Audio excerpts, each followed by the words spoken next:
Tengku Qori tobat dari Imad dan mau membela Habaib. Saya di sini adalah merupakan salah satu bentuk tugas saya, yang mana dulu antum lihat bagaimana saya menghancurkan hati-hati Ba'alawi dan Habaib semua. Saya datang atas takdir Allah Subhanahu wa taala, saya dimasukkan dalam golongan Imaduddin alaihi al-kadzab.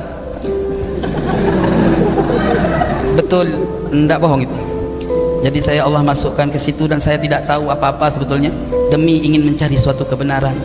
Dan saya hadir membela tesis Imad dengan penuh keikhlasan sampai hampir mati pula saya di Jember sama di Malang, ya kan?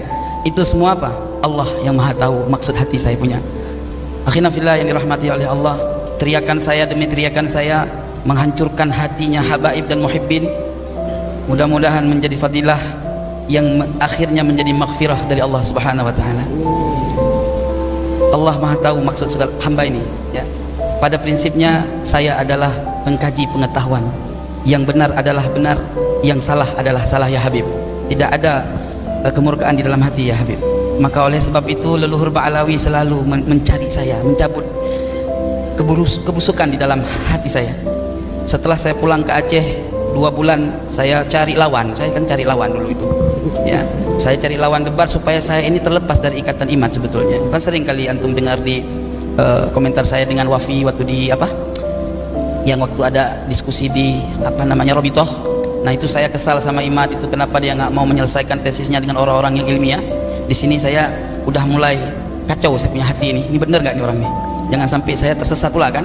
Pulang saya ke Aceh 2 bulan saya cari lawan, akhirnya saya berjumpa dengan saya punya guru saya tidak pernah menyetop saya, tetapi beliau bernasihat kepada saya, kaji kebenaran, kalau memang salah ya salah, kalau benar ya tetap benar. Tapi ku inginkan kau, kata guru saya, jangan nempel sama ilmu orang, tempellah ilmu sendiri, cari kebenaran dengan metodologi kau sendiri. Ilmu sudah kami berikan, tinggal kamu cari kebenaran, jangan nebeng sama ilmu orang, artinya jangan ditunggangi orang. Itu saya pulang dari Aceh ke Bekasi itu selalu was-was, tapi saya belum menggubris was-was itu. Lalu ketika saya pernah mengungkapkan kata-kata yang nggak baik kepada Imam Al-Faqihil Muqaddam, itu baru tergoncang saya punya jiwa. Lalu tak lama saya fatihahkan kepada Al-Imam Abdullah bin Alwi Al-Haddad. Kan saya punya kitab itu semua, hatta kitab ilmu hakikat itu dari beliau. Saya punya kitab-kitab ilmu hakikat Imam Abdullah bin Alwi Al-Haddad. Saya fatihahkan malam Jumat, langsung saya punya kesimpulan. Dan subhanallah, hari Sabtu malam Minggu kemudian saya berikrar di akun nyong Pemalang. Nah setelah itu saya langsung membuat antitesis dengan begitu gampangnya, dan alhamdulillah antitesis ini tidak saya ambil daripada sedikit pun. Ini antitesis ini insyaallah mudah-mudahan dicetak, ya. Tidak saya ambil daripada dalil Ba'alawi, saya ambil ifta ini dari luar Ba'alawi. Jangan dibilang nanti Ba'alawi bela diri.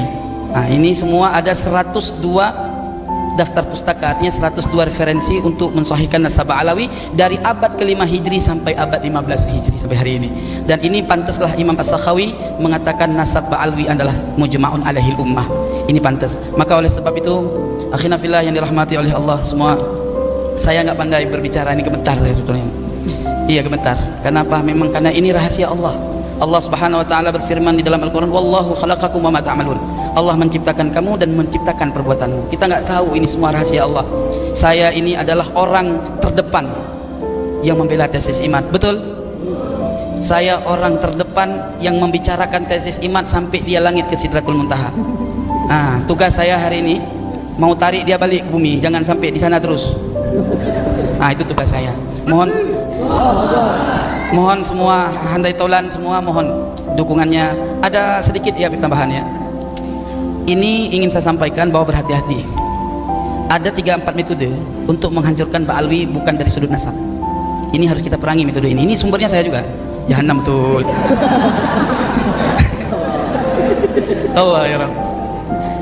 Jadi yang pertama, mereka menyerang Ba'alawi dari karakter buruk oknum Ba'alawi, dari habaib-habaib yang dawir-dawir, yang dianggap mereka dawir, yang banyak-banyak masalah lah, yang ketika terjadi satu problem itu diekspos, diserang, dibikin judul-judul yang bermacam-macam. Itu yang pertama.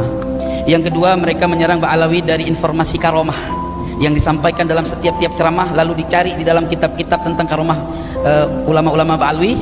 Di situ mereka framing, karena tujuan mereka bukan untuk orang alim, wahai kiai.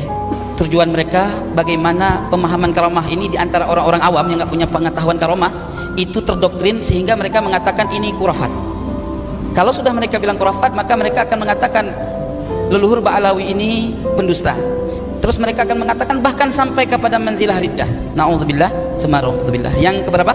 Yang ketiga, mereka akan mencari tahu mana-mana kuburan yang ramai, dan mereka lihat di situ kalau ada tulisan-tulisan Ba'alawi, nah mereka akan ngeklaim itu makam palsu. Sampai hari ini belum terbukti secara virtual makam itu dilakukan oleh habaib. Kenapa? Ini metodologi yang harus kita cari tahu sedalamnya.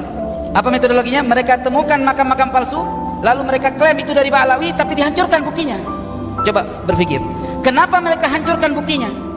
Kalau bukan ini adalah niat untuk fitnah. Lah, saya langsung berlepas diri dari fitnah Masih Dajjal itu, karena saya ingat daripada hadis Nabi, akhir zaman akan muncul Ruwaibidah. Apa Ruwaibidah? Orang yang berpakaian ulama, berbicara tentang agama, tapi mereka tidak pernah duduk untuk mujalasah dengan para alim ulama. Itu empat itu yang harus kita lawan. Jangan biarkan fitnah ini. Maka saya katakan, para habaib, ya, kami yang akan terdepan, antum duduk manis aja. Man.